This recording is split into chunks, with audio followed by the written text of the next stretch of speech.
안녕하세요. 성공예감 이대호입니다.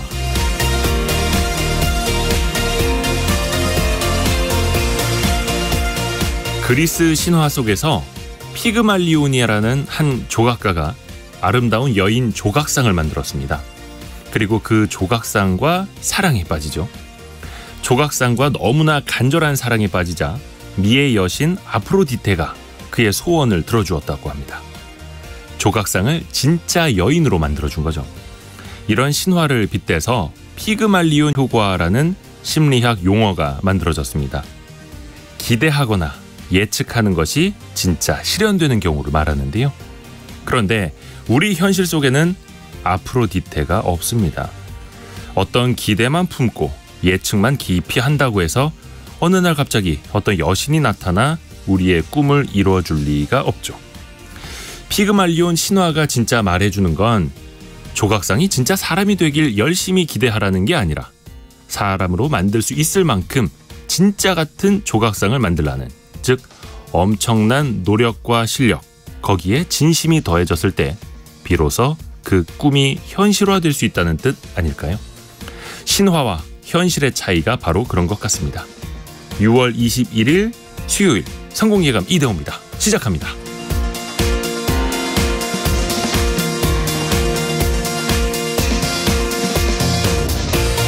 안녕하세요. 저는 이대호 Y스트릿 편집장입니다.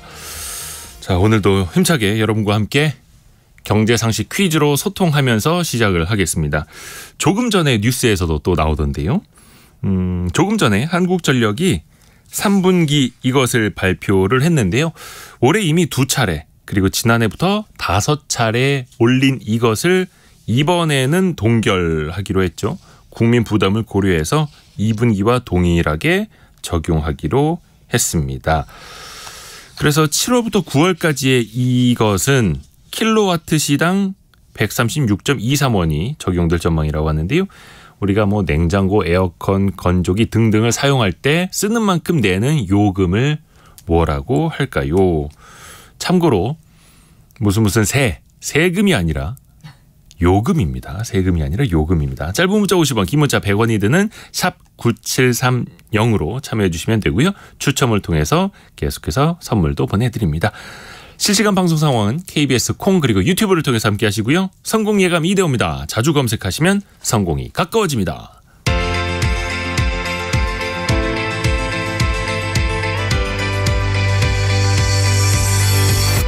KBS 1라디오 성공예감 이대호입니다. 7550님 정말 빠르십니다. 정답 제일 먼저 보내주셨고요. 오늘의 경제뉴스 함께하죠. 알고란 고란 경제전문기자 한국경제신문 강영현 기자입니다. 어서 오세요. 네, 안녕하세요. 고란 기자가 준비한 소식부터요. 이 삼성물산과 제일모직 합병 관련한 국제투자자 분쟁 소송 ISDS 소송이 5년 만에 일단락됐습니다. 결론은 엘리엇에 우리 정부가 690억 원을 배상하라였고요. 이거 사실상 판정승이라는 말이 나오는데 정신승리인지 진짜인지 한번 알아보겠습니다. 또 하나는요. 이 파산했는데 또 파산하는 비율이 역대 최대를 기록했다라고 합니다. 왜냐? 20대가 코인이나 주식 투자에 실패한 비율이 급증해서라는데요. 네. 안타까운 사실도 한번 알아보겠습니다. 자, 그리고 강영현 기자가 준비한 아이템은요. 네, 미국의 반도체 기업이죠. 인텔이 반도체 제왕 자리를 되찾기 위해서 대규모 투자에 속도를 내고 있습니다. 나흘간 발표한 투자 금액만 80조 원에 달합니다. 두 번째는 임대사업자가 보증보험에 가입하지 않으면 세입자가 계약을 해지할 수 있게 됐다는 소식입니다. 동시에 세입자 보호를 위한 임대차 3법 관련한 분쟁도 늘고 있다고 하는데요. 잠시 후에 자세히 알아보겠습니다. 네, 자 먼저 고란 기자에게 갑니다. 어저께 밤에 이 소식이 들려왔어요. 우리 정부에게 미국계 헤지펀드인 엘리엇이 건 국가 상대 소송이었죠. 그 내용하고 판결 결과 전해주시죠.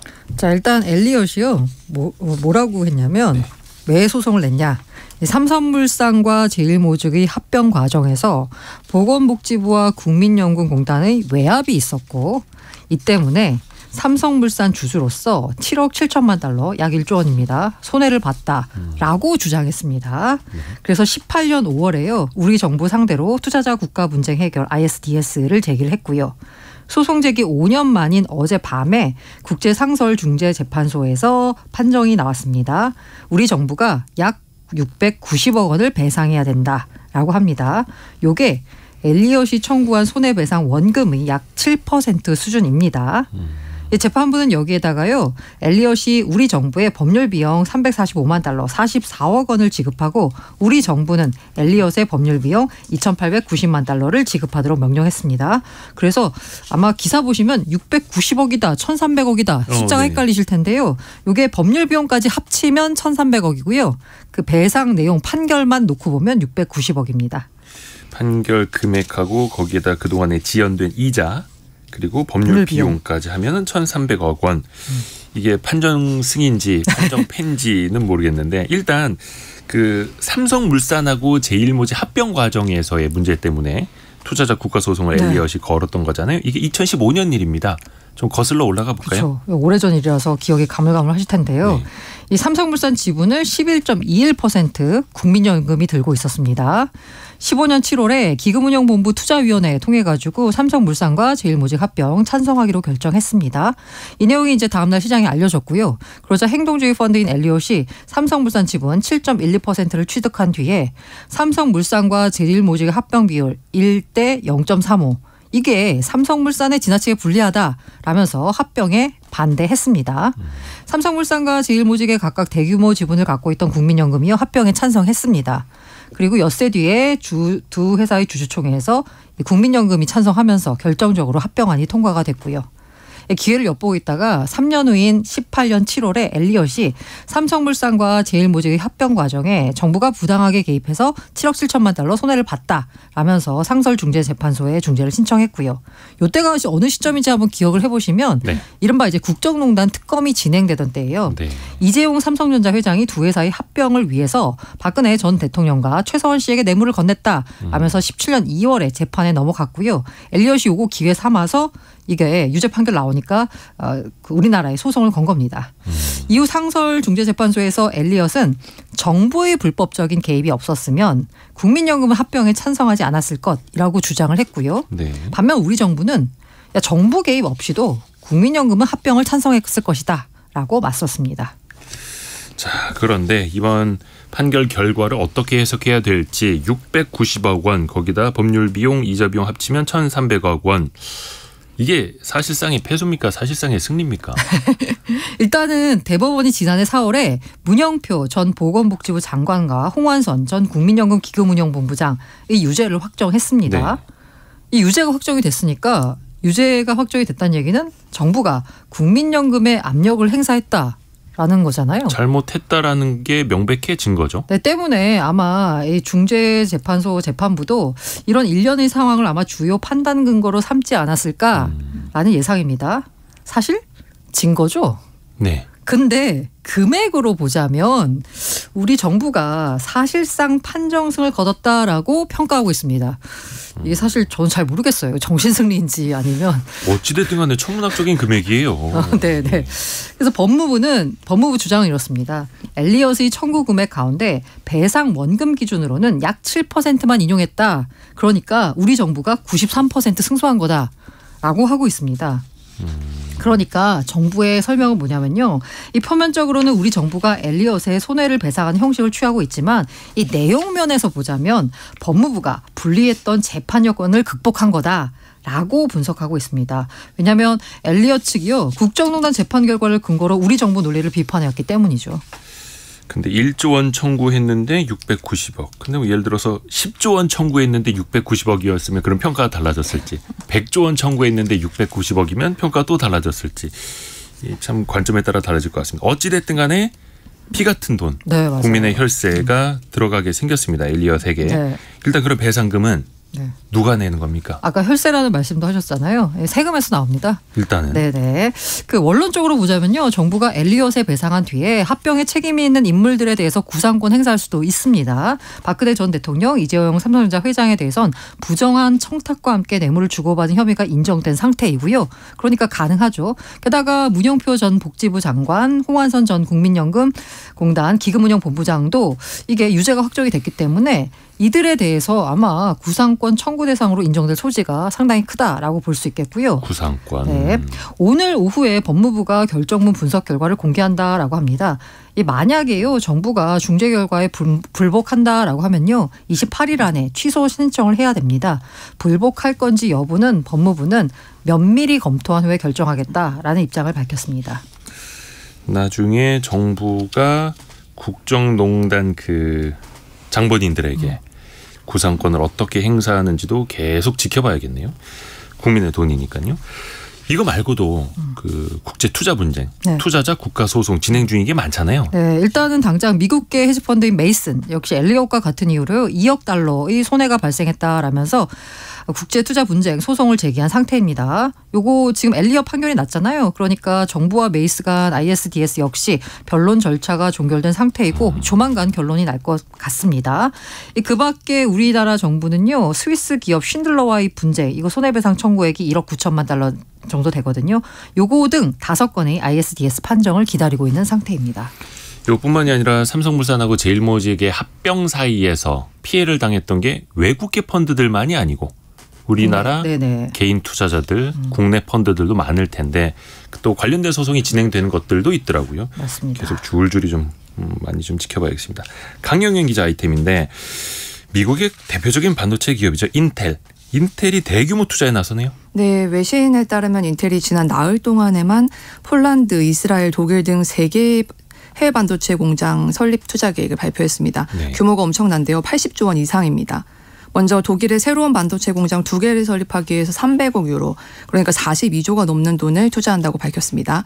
이는 앞서 발표했던 투자액보다 2배 가까이 늘어난 금액이기도 하고요. 네. 독일 입장에서도 대규모 해외 투자를 받았으니까 상당히 좋은 소식입니다. 인텔 같은 경우에 지난 16일에는 폴란드에 새로운 반도체 생산 그리고 테스터 시설 건설을 위해서 46억 달러 그러니까 6조 원을 투자할 거라고 발표한 바가 있거든요. 네. 그러니까 독일, 폴란드 공장까지 건설되면은 유럽에만 3개의 반도체 공장을 갖게 됩니다. 그리고 또 이스라엘의 투자 소식도 전해졌습니다. 인텔이 이스라엘에서 1974년부터 지금까지 49년 정도 사업을 해왔다고 하는데요. 네. 지난해 말 기준으로 이스라엘이 인텔의 4대 생산기지 중 하나로 꼽힌다고 합니다. 여기에 추가로 투자를 하는 건데 이스라엘 남부지방에 반도체 공장을 설립하기 위해서 250억 달러, 32조 원 이상을 투자하기로 했습니다. 이스라엘 역사상 최대 규모의 외국인 투자라고 합니다. 독일의 42조, 폴란드의 6조, 이스라엘의 32조. 대규모 투자인데 인텔이 이렇게 공격적으로 확장하는 이유는 뭘까요? 명백합니다. 왕자를 되찾겠다는 건데요. 과거의 명성을. 네. 기억하실지 모르겠지만 사실 10여 년 전만 해도 인텔은 정말 넘볼 수 없는 압도적인 그렇죠. 1위의 반도체 기업이었습니다. 근데 시간이 흐르면서 위상을 많이 잃어버렸는데요. 지금은 이제 뭐 삼성전자라든지 TSMC 같은 아시아 기업들이 세계 반도체 시장을 좌우하고 있죠. 네. 그래서 인텔이 뺏긴 왕자를 되찾겠다면서 유럽 중심의 공격적인 투자를 단행하고 있다고 분석이 됩니다. 인텔은 오는 2030년까지 TSMC를 이어서 세계 2위의 파운드리 업체가 되겠다는 목표를 내놓기도 했는데요. 이를 위한 초석을 다지고 있다 이렇게 볼 수 있을 것 같습니다. 인텔 CEO의 외신 인터뷰를 보면 이게 조금 더 단적으로 드러나는데 겔싱어 인텔 CEO는 우리는 반도체 산업을 아시아에 잃었다. 이것을 되찾으려면 우리는 경쟁력이 있어야 한다라고 말한 바가 있습니다. 그리고 아까 그 투자 지역하고 규모를 보면은 유럽 지역 투자가 좀 많네요. 인텔의 어떤 뭐 이해관계가 맞아 떨어지는 겁니까? 네, 유럽판 칩스법이 한 이유인데요. 유럽연합이 총 460억 유로 그러니까 62조 원이죠. 이를 투입해서 반도체 산업을 육성하겠다는 법안을 통과시켰습니다. 미국, 중국 등이 자국 반도체 산업 부흥을 위해서 여러 가지 지원책을 발표했었는데 이에 대응하는 것이라고 볼 수 있을 것 같은데요. 이에 따라서 투자하는 기업들에게 다양한 지원이 제공되는 만큼 유럽 투자를 늘리고 있다는 분석입니다. 혹시 우리나라 반도체 기업들은 뭐 유럽에 투자하는 계획이나 뭐 이런 거 최근에 나온 게 있나요? 네, 대표적으로 이제 삼성전자를 꼽을 수 있을 것 같은데 삼성전자는 일단 아직까지 유럽 투자 결정된 것 없다 이렇게 한 발 물러선 모습입니다. 사실 이제 삼성전자는 현재 반도체 디스플레이 판매 법인인 삼성 반도체 유럽의 본사를 독일 뮌헨에 가지고 있거든요. 여기에서 중동, 아프리카 등을 포함해서 판매 네트워크를 구축하고 있는데 이 법인의 지난해 매출이 3조 7천억 원 정도 됩니다. 미국, 중국에 이어서 세 번째로 큰 시장인데 하지만 여전히 주력 시장과 비교하면은 규모가 좀 작습니다. 지난해 미국은 40조 그리고 중국은 시안이랑 상하이 합쳐서 20조 넘는 매출을 올렸거든요. 3대 시장이긴 한데 1, 2대에 비해서는 규모 차이가 많이 나는 네. 유럽 쪽 매출이 이렇게 적은 이유는 뭘까요? 먼저 반도체는 두 가지 사업으로 분류할 수 있는데 네. 파운드리랑 메모리 보통 이렇게 보잖아요. 파운드리 같은 경우에는 중국이랑 미국의 고객사들이 많습니다. 팹립스 업체들이 그쪽에 주로 있기 때문에 그쪽 시장이 크고요. 메모리 같은 경우도 전 세계 스마트폰 시장의 절반 이상이 제조되는 중국 시장 비중이 큽니다. 그리고 또 유럽이 좀 안 좋은 점이 한 가지 더 있는데 물이나 전기 등 관련해서 환경 관련 이슈가 크고 또 인력 구조라든지 비용 문제도 현지 진출의 장벽으로 꼽힙니다. 그리고 또 유럽 시장에서는 차량용 반도체 수요가 높은 편인데 이게 일부 제품을 제외하고는 그다지 수익성이 크지 않아서 현지 진출의 비효율성이 더 클 수 있다고 합니다. 이제 다만 이제 최근에 유럽 내에서 중소 팹리스 기업들이 빠르게 성장을 하고 있다고 해요. 전 세계 시장에서 조금 파일을 넓혀가고 있는 모습인데 그리고 이거에 플러스 인텔이 빠르게 파운드리 업계에서 영향력을 키우고 있고 또 TSMC는 격차를 벌리고 있거든요. 이런 점을 고려해서 삼성이 유럽에 투자를 나설 수 있다 이런 관측도 나오고 있습니다. 팹리스라는 거 이제 설계하는 회사고 파운드리는 만들어주는 회사인데 설계하는 회사가 많아야지 또 그 주변에 파운드리 공장을 지을 유인도 있는 거고요. TSMC는 앞서 달려가고 있고 인텔은 또 따라오고 있고 항상 삼성은 또 그게 고민이고. 자, 고란 기자 아이템으로 갑니다. 개인 파산. 한 번 파산을 신청했던 사람이 또 파산을 신청한 사례가 늘고 있어요. 네, 서울회생법원에 따르면 그 비율이 지난해 6.5% 통계 작성 이래 최고 수준이다라고 합니다. 게다가 파산 후에 면책 결정을 받았던 채무자가 파산을 다시 신청하는 비율도 꾸준히 올라서요. 지난해 5.34%라고 합니다. 이 면책 결정을 받았다는 건요, 이 고의로 재산을 숨기거나 도박, 사치 등 낭비로 인한 파산이 아닌 것이 인정돼서 채무변제 책임에서 벗어났다라는 것을 의미하거든요. 면책 이후에는 최소 5년간 개인 파산 다시 신청할 수 없습니다. 바꿔 말하면 5년이 넘도록 경제적인 자립에 성공하지 못해서 다시 파산 절차에 들어선 사람이 늘었다라는 의미가 되는 거죠. 개인 파산제도 입법이 목적이 뭐냐면요, 경제적으로 재기 갱생할 수 있는 기회를 부여하는 거입니다. 그럼에도 불구하고 경기 악화로 이게 그 재기 갱생해야 되잖아요. 네. 근데 또 파산한다는 얘기는 뭐냐? 결국은 그냥 재기 갱생을 못한다라는 거죠. 이 현실이 법안 취지와 점점 멀어지고 있는 모습입니다. 그래서 파산했다가 또 파산을 신청하는 사람이 늘고 있다. 이렇게 개인 파산을 신청할 수밖에 없는 주된 이유는 뭘까요? 투자 실패가 주된 이유로 꼽히고 있습니다. 자, 21년도에는요. 투자 실패나 사기 피해를 파산 사유로 선택한 비율이 2%, 그런데 지난해에는 11%로 급증했습니다. 이 같은 기간 생활비 지출 증가나 실질소득 감소로 인한 파산 신청 비중은 줄었는데요. 투자 실패 사유 비중만 대폭 늘었습니다. 이 아무래도 코로나19 시기에요. 주식과 코인 투자 열풍이 불었던 것과 무관하지 않은 것으로 분석이 됐습니다. 소득이 있는데도 빚을 감당하지 못하는 사람도 증가 추세에 있는데요. 소득이 발생할 가능성이 없는 사람이 신청하는 개인 파산과 달리에 개인 회생은 일정 소득이 있는데도 빚을 변제하지 못하는 경우에 신청하는 제도죠. 네. 그런데 대법원에 따르면요, 올해 5월까지 개인 회생을 신청한 인원이 5만여 명입니다. 지난해 전체 신청 인원의 55%. 아직 1년이 안 됐는데 벌써 절반이 넘어선 거예요. 지난해보다 증가 속도 빠릅니다. 연령별로 보자면 파산 신청자 가운데 60대 비중이 가장 높았습니다. 회생 신청자 중에는요, 20대 비중도 상당했고요. 서울회생법원에 개인 회생을 신청한 사람 가운데 20대 비중이요, 20년에는 10%였는데 21년엔 14%, 지난해엔 15%로 꾸준히 늘고 있습니다. 이 법원은요, 아무래도 코인이나 주식 투자 같은 경제활동 영역이 확대가 되고, 그리고 이게 결정적인데 30세 미만 청년의 변제 기간을 3년 미만으로 단축한 실무준칙 재정 영향으로 분석한다라고 밝혔습니다. 주식이나 코인에 투자했다가 실패한 사람들까지 다 개인 파산을 받아줘야 되는지, 이거에 대한 좀 논란도 계속되고는 있던데, 뭐 좀 다른 이야기를 하자면 어찌됐든 간에 이분들이 재기를 해야 되는데 신용을 좀 회복할 방법은 없을까요? 아까 말씀하신 대로 이걸 다 받아줘야 되느냐라고 하지만요. 네. 일단 제가 법원 입장에서 말씀드리자면 이거 아무나 파산 받아주는 건 아니고요. 굉장히 까다로운 예. 뭔가 조건을 충족하는 경우에만 받아주긴 합니다. 게다가요. 이 사람들을 그냥 버려두는 게 맞냐라고 보면은요. 만약에 이런 도산을 경험한 개인이 경제적 재기에 실패한다. 그러면 사회적 비용이 상당합니다. 이 때문에 신속한 재기를 지원하는 게 오히려 사회 전체적인 비용 차원에서 봤을 때는 그 비용을 줄이는 방법일 수도 있고요. 그래서 재기 지원을 위한 법안들도 발의가 된 상태인데요. 개인 도산 신청자를 대상으로 신용교육을 의무화하거나 이 압류를 금지하는 등 금지하는 최저 생계비를 지금은 185만 원, 그러니까 185만 원까지는 일단 보장을 해주거든요. 이걸 좀 더 높여야 된다거나 통신비나 건강보험료 등 비금융 채무를 신용회복위원회 채무조정 대상에 포함시키는 법안 등이 현재 발의된 상태입니다. 권인숙 님이 개인 파산을 몇 번이나 신청 가능한가 보네요. 이미정님은 개인 투자로 파산한 사람을 계속 구제해야 되나요? 이런 질문도 주셨는데 이게 참 사회적 비용도 상당합니다. 또 하나가 금융회사들도 빚 안 갚고 그냥 나 파산할래 하는 사람들 네. 늘어나면은 건전성에도 또 문제가 생길 수 있는 거잖아요. 그러면 관련 채권이 사실상 손실로 처리되잖아요. 예. 이 때문에 금융위원회는요. 개인 도산이나 채무 조정을 신청하기 전에 부실을 예방하기 위해서 지난해 말 개인 채무자 보호법을 발의했습니다. 연체 발생 시에는 원금 전체에 대해 연체 가산이자를 부과하는 관행을 제한해서요. 재기를 유도하는 내용을 담고 있고요. 이 밖에도 금융사와 채무자 간 사적 채무 조정을 활성화하고 추심 총량제를 도입하는 내용이 담겨 있습니다만은 여러 차례 상정이 됐지만 아직까지도 계류 중입니다.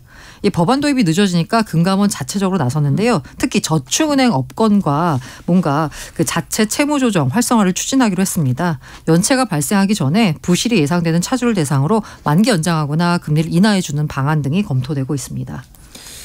네, 강영현 기자에게 갑니다.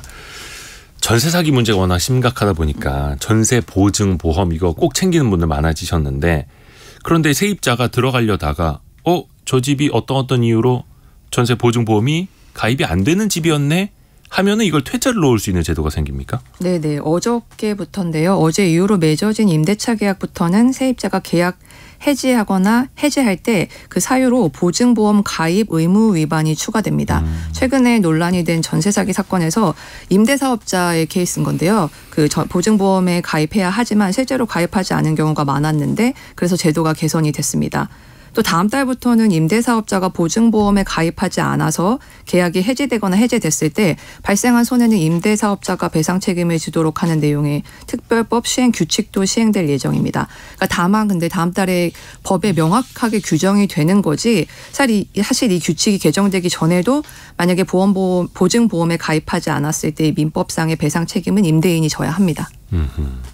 그런가 하면 임대차 3법을 둘러싼 곳곳에서의 분쟁도 늘고 있다고요? 네, 세입자 주거 안정을 취지로 도입한 임대차 3법이 이제 벌써 3년이나 지났는데요. 애매한 법 조항 탓에 관련 분쟁이 끊이지 않고 있습니다. 특히 집주인이랑 세입자 간의 갈등이 법적 소송으로 번지는 경우가 많은데 법원의 판결 역시 제각각이라서 시장 혼선이 커지고 있는 상황입니다. 최근 논란이 된 사건이 하나 있는데요. 세입자가 계약 갱신 청구권을 행사를 했습니다. 네. 더 오래 살겠다고 한 거죠. 근데 집주인이 실거주하겠다면서 이걸 거절했어요. 그런 경우 많죠. 네, 근데 알고 보니까 7개월만 살고 이걸 다른 사람한테 집을 팔았어요. 그 집주인이 들어오긴 들어왔는데 네네네. 들어왔다 또 바로 나갔군요. 네, 그래서 이제 세입자가 나중에 그걸 알고 이제 집주인이 법을 어겼다면서 900만 원 손해배상금을 청구했습니다. 네. 요구했습니다. 근데 법원에서 집주인의 손을 들어줬습니다. 그러니까 세입자가 입은 피해를 보상해야 한다는 조항이 임대한 경우에만 적용이 되고 매매에는 적용이 안 된다는 건데 이게 뜻밖이라는 분위기입니다. 왜냐하면 이제 저 법원이 말한 그 조항이 6조 3의 5항인데 사실 정작 정부가 발간한 해설집의 이 부분에 대한 해석이 실거주를 이유로 갱신을 거절하고 제3자에게 매매한 경우 실거주 목적이 없었다고 판단되면 불법성이 인정된다라고 적혀 있거든요. 네네. 근데 이제 그리고 또 과거에 비슷한 소송에서는 정말로 집주인이 실거주할 사정이 있었는지 따져서 판결을 하기도 했는데 이번에 좀 반대되는 판결이 나와서 전문가들은 법조항 자체가 너무 애매해서 갈등을 유발할 수 없는 상황이 지속되고 있다 이렇게 지적을 하고 있습니다. 어떻게 보면 집주인은 실제로 7개월을 들어와서 살았고 자기 집이니까 내 재산권이니까 팔 수 있는 건데 또 세입자 입장에서는 억울할 수도 있고 근데 사실 이렇게 법이 우리 생활 속으로 곳곳으로 디테일하게 들어와 버리면은 사실 이것도 그렇죠. 좋은 거는 아닙니다만 임대차 3법 둘러싼 갈등이 많이들 이어지고 있네요. 오늘 알고란 고란 경제전문기자 한국경제신문 강영현 기자와 함께했습니다. 고맙습니다. 네, 감사합니다.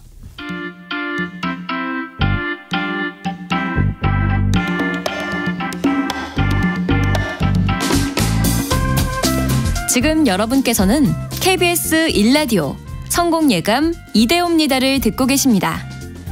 참여해주신 여러분께는 추첨을 통해 헬시 허그에서 한국인의 건강한 두피에서 찾아낸 두피 유래 유산균을, 판촉물 전문 그룹 기프코에서 텀블러 세트를, 아름다운 식탁 창조 주비푸드에서 자연에서 갈아 만든 생와사비를, 쉽고 빠른 판촉물 제작 시너지 기프트에서 LED 튜브 스탠드를, 그리고 성공예감에서 준비한 커피 쿠폰을 보내드립니다.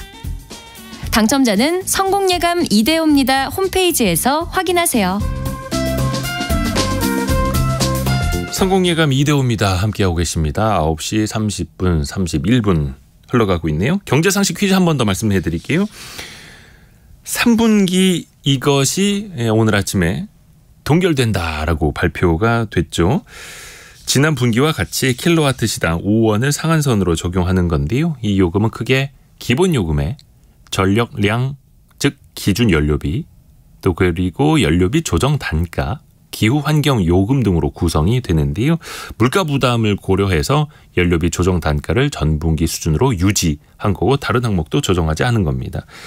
이걸 조금이라도 아끼고자 1kW 시당 최대 100원까지 돌려받을 수 있는 에너지 캐시백을 신청하거나 에너지 소비 효율 1등급 제품을 사용하기, 그리고 안 쓸 때는 콘센트 뽑아두기, 이런 다양한 방법들도 실천하는 분들이 많죠. 9100님은 저도 에너지 캐시백 신청했습니다 라고 해주셨고요. 1097님이 횟집을 30년째 하고 있는데 최근에 손님이 확 줄었습니다. 그래도 이거 동결됐다는 소식에 한시름 돋습니다. 장사 준비하면서 성공예감 이대호입니다. 열혈 청취합니다 라고 해주셨어요. 고맙습니다.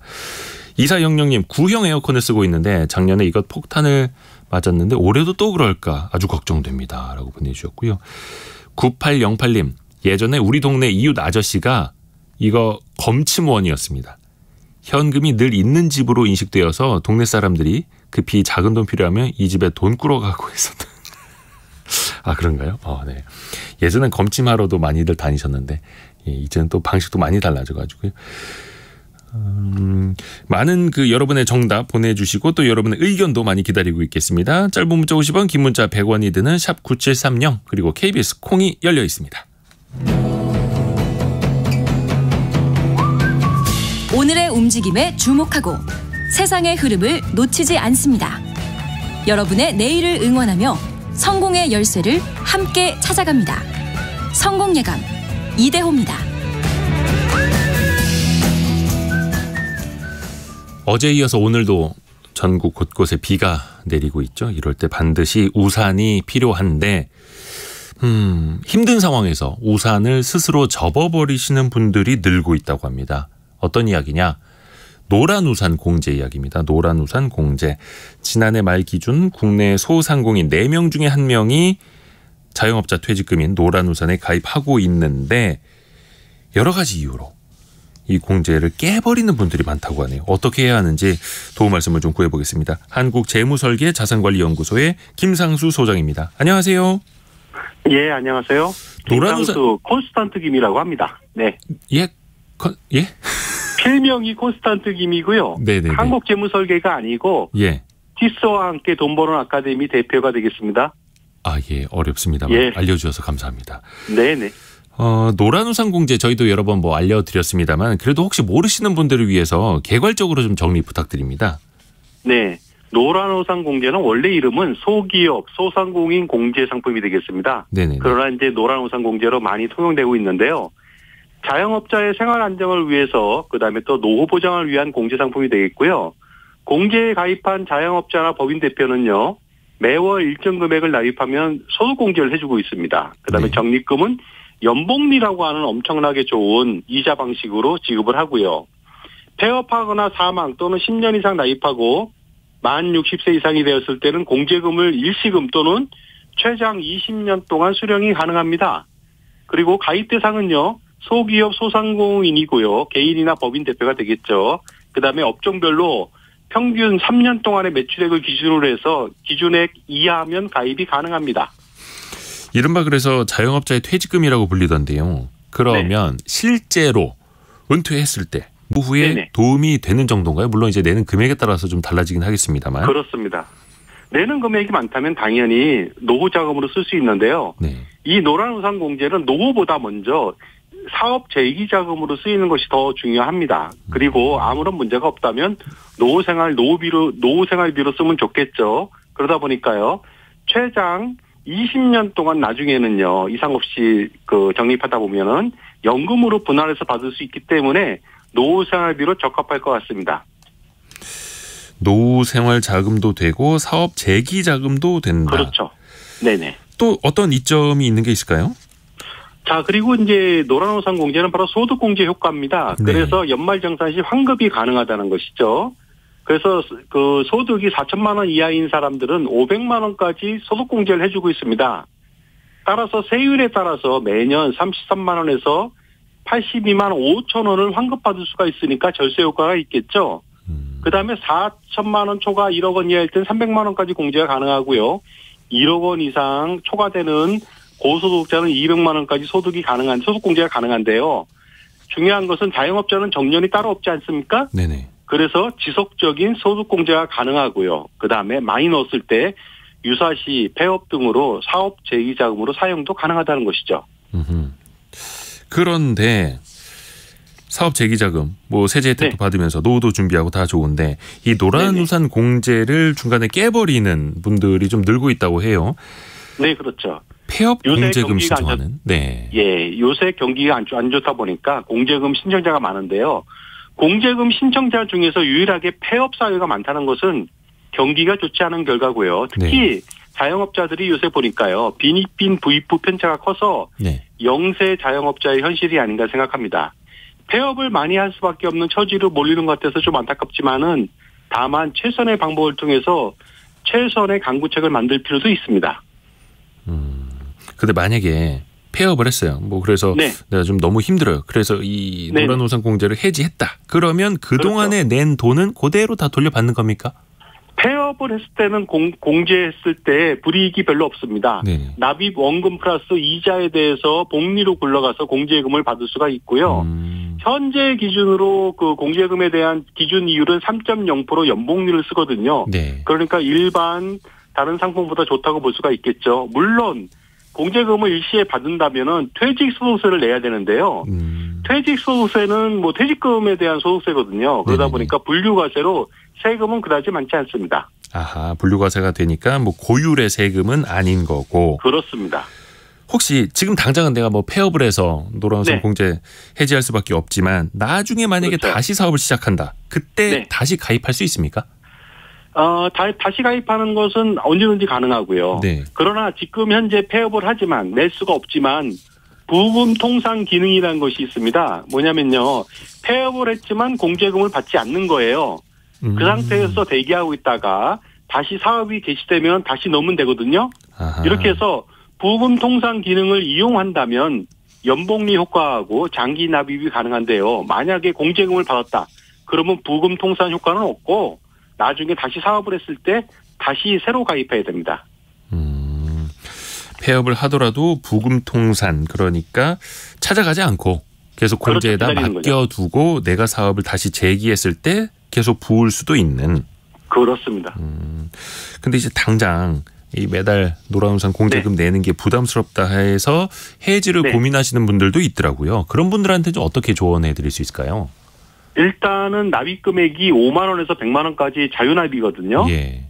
설정을 한다면. 근데 100만 원 내다가 사업이 안 돼서 힘들다. 그러면 5만 원까지 줄일 수가 있습니다. 아, 늘렸다 줄였다 할 수 있는 거예요. 그렇습니다. 납부금은 언제든지 늘리는 것은 가능하고요. 줄이는 것은 3번 이상 납부한 뒤에 신청할 수 있으니까 거의 대부분 마음대로 할 수가 있으니까 만약에 해지까지 고려한다면은 납부할 수 있는 부담이 되다 보니까 그런 분들은 감액을 하는 것이 좋지 않을까 생각합니다. 그러니까 뭐 장사 잘 될 땐 100만 원까지 늘리고 힘들 그렇죠. 때는 5만 원까지 줄일 수도 있고. 네, 그렇습니다. 고무줄처럼 가능한 거네요. 이게 물론 네, 사람마다 또 사업하시는 그 상황마다 다르기는 하겠습니다만 그렇죠. 매달 얼마 정도 넣는 걸 혹시 추천하세요? 여유가 된다면 최대 100만 원 납부하는 게 좋겠죠. 왜냐하면 소득공제 효과 때문에 그렇습니다. 어허.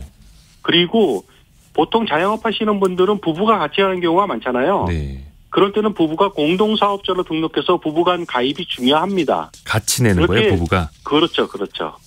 예, 그렇게 낼 수가 있고요. 그다음에 부부가 가입을 했을 때 최대한 많이 낸다면 나중에 납입금에 대한 복리이자를 주는 상품이 거의 없거든요. 네. 그리고 또 장기 납입일수록 목돈 마련에 유리하고요. 그다음에 이 돈은요. 공제금은 법에 의해서 압류나 양도, 담보 제공이 금지되는 장점이 있습니다. 아하. 그래서 계좌 자체에 대해서 혹시라도 파산했다, 압류가 될 수가 있잖아요. 예. 법적으로 금지되는 압류 방지 계좌라는 것이 있습니다. 그래서 행복 지킴이 통장을 바로 은행에서 만들면 네. 그쪽으로 받는다면 안전하게 수령할 수가 있습니다. 소득공제 효과 최대 500만 원까지 있고 3.0% 그렇죠. 복리 효과 있고 나중에 잘못되더라도 압류당하지 네. 않는 통장으로 활용할 수가 있고 그렇습니다. 그래서 부부가 같이 사업을 하신다면 두 사람이 같이 넣는 게 낫다. 최대한 내는 최대. 것이 좋다고 볼 수가 있죠. 여유가 있다면 최대한 많이 넣는 것이 낫다. 100만 예, 원까지. 다른 상품을 빼고 이걸 넣는 것이 더 낫겠죠. 아하. 네네네. 혹시 최소 5만 원 내는 것도 힘들다 하시는 분들이 계실 수 있으니까 그렇죠. 자발적으로 해지했을 때 따라붙는 뭐 네네네. 불이익 같은 건 없을까요? 아까 냈던 돈은 그대로 돌려받을 수 있다. 이자까지 포함해서 돌려받을 수 있다라고 해주셨는데. 폐업일 때는. 예, 폐업일 때는. 이미 해약일 때는 아무래도 불이익이 있겠죠. 올해 5월 달까지 해약 건수가 2만 7천 건이고 전년 대비 140% 급증했고요. 네. 해약 금액도 150% 늘어서 1,800만 원인데요. 어쩔 수가 없겠죠. 근데 이미 해약을 한다면요, 불이익이 있습니다. 3회까지 납부한 것은 원금의 80%만 주고요. 네. 6회까지 납부했다면 원금의 90% 주고 7회 이상 납부했다면 유약금은 없지만 네. 약정된 이자보다 3%보다 낮은 이율로 수령하게 됩니다. 그리고 이미 해약이라든가 연체를 12개월 해서 강제로 해약당하는 경우가 있거든요. 이랬을 때는 해약환급금의 16.5%를 기타 소득세로 과세를 합니다. 이때 해약환급금에 대해서 과세하는 것은요, 해약환급금에서 공제받지 않은 부분 금액에 대해서 16.5%를 세금으로 내야 되기 때문에 전체 금액을 소득공제 받았다면 총 해약환급금의 16.5%를 과세하고요. 나중에 또 300만 원 초과 시에는 종합소득세로 과세되니까 해약은 좀 자제할 필요가 있습니다. 폐업했을 때는 그래도 페널티가 없지만 임의로 해약했을 그렇습니다. 때는 좀 페널티가 있네요. 그렇죠. 근데 뭐 오죽하면 이런 해지를 고려하시겠습니까? 예, 그때 그렇습니다. 해지하기 전에 좀 네. 고려해 봄직한 방식이나 제도 좀 있을까요? 예, 뭐 최대한 그 유지를 하지만 무리하면서까지 유지할 필요는 없겠죠. 네. 하지만 최후의 수단으로 노란우산 공제 해지를 할 것을 추천드리고요. 현재 보유하고 있는 금융자산이 있을 거예요. 거기에 대해서 평가 분석을 통해서 불필요하거나 비효율적인 금융상품에 대한 해약을 먼저 하는 것이 좋겠고요. 또 상황에 따라서 납부 유예도 가능은 합니다. 그리고 대출 제도를 활용하는 방법도 있는데요. 일반 대출은 환급금의 90%, 그다음에 의료 대출은 환급금의 1,000만 원, 네. 재해 대출은 환급금의 최대 2천만 원까지 대출이 가능한데요. 네. 일반 대출은 금리가 3.8%고 의료 대출하고 재해 대출은 무이자니까 네네. 활용하실 필요가 있겠죠. 아하. 아까 보니까 2642님이 노란우산 공제에서 대출 받아서 사용하고 있습니다라고 보내주셨네요. 이렇게 대출을 받으시는 분들도 계시고 잘 활용을 하셔야겠습니다. 그렇죠. 혹시 자영업자분들이 더 알아두시면 좋을 만한 꿀팁 좀 더 알려주십시오. 알겠습니다. 아주 중요한 건데요. 네. 노란우산 공제는 자영업자의 퇴직금을 지원하고 재기할 수 있는 자금을 형성하는데 자영업을 하시는 분들이라면 우선 국민연금 부부가입을 하고 가입을 강화시킬 필요가 있습니다. 네. 조그마한 돈을 내지 말고요. 월 보험료를 가능한 한 최대 현재 49만 7,700원이거든요. 부부가 이렇게 납부하고 나서 그다음에 노란우산 공제를 가입하는 것이 좋은데 이유는 이렇습니다. 국민연금은 자영업자의 노후생활비를 책임져 주는데요. 네. 연금을 현재 가치로 지급합니다. 하지만 노란우산 공제는 연봉리를 지급하지만 미래 가치거든요. 그러다 보니까 물가를 고려해서 현재 가치는 좀 미미한 편이거든요.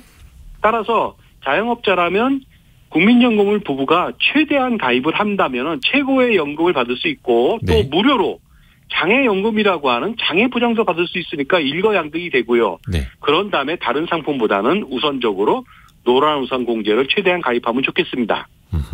좋습니다. 오늘 도움 말씀 감사합니다. 티스와 함께한 네. 아카데미 콘스탄트 김상수 대표였습니다. 고맙습니다.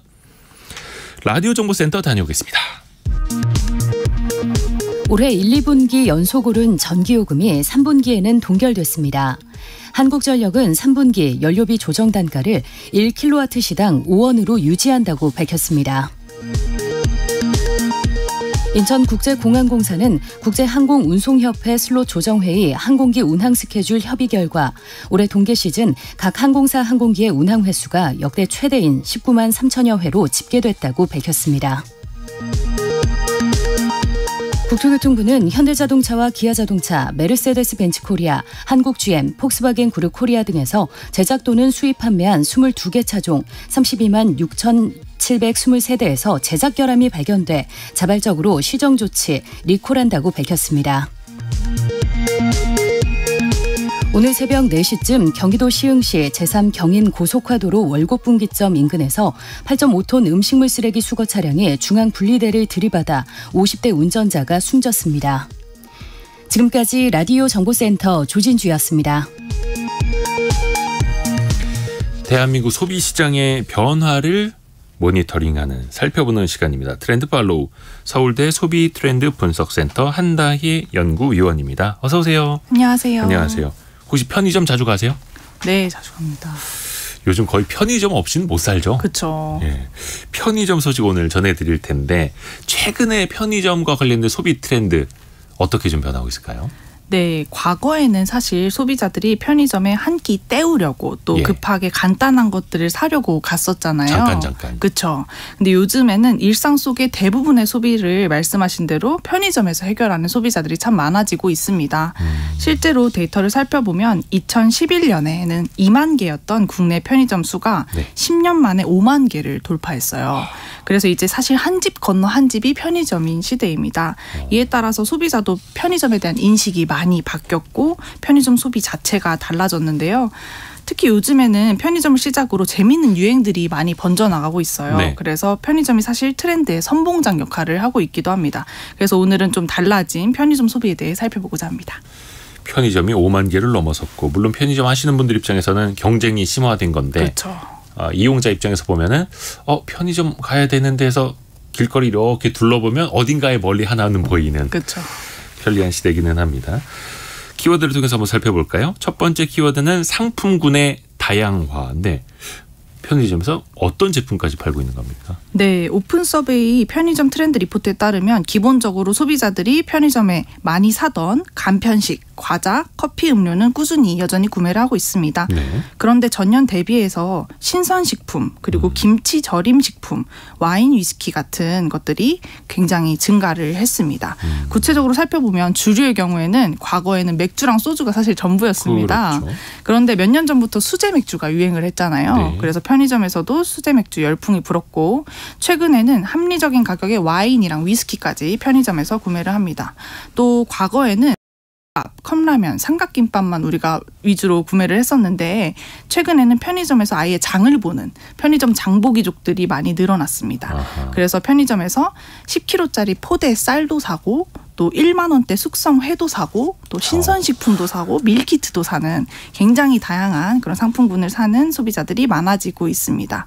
그리고 뿐만 아니라 최근에 임대료나 인건비 이슈 등으로 인해서 사실 동네의 작은 과일 가게들이 좀 사라지고 있어요. 네. 그래서 이런 과일 가게를 대신해서 편의점이 그 자리를 채우고 있는데 실제로 최근에 요즘 참외가 제철이었잖아요. 네. 그래서 지난달에 한 브랜드에서만 2주 만에 3만 봉 이상의 참외가 판매가 됐다고 합니다.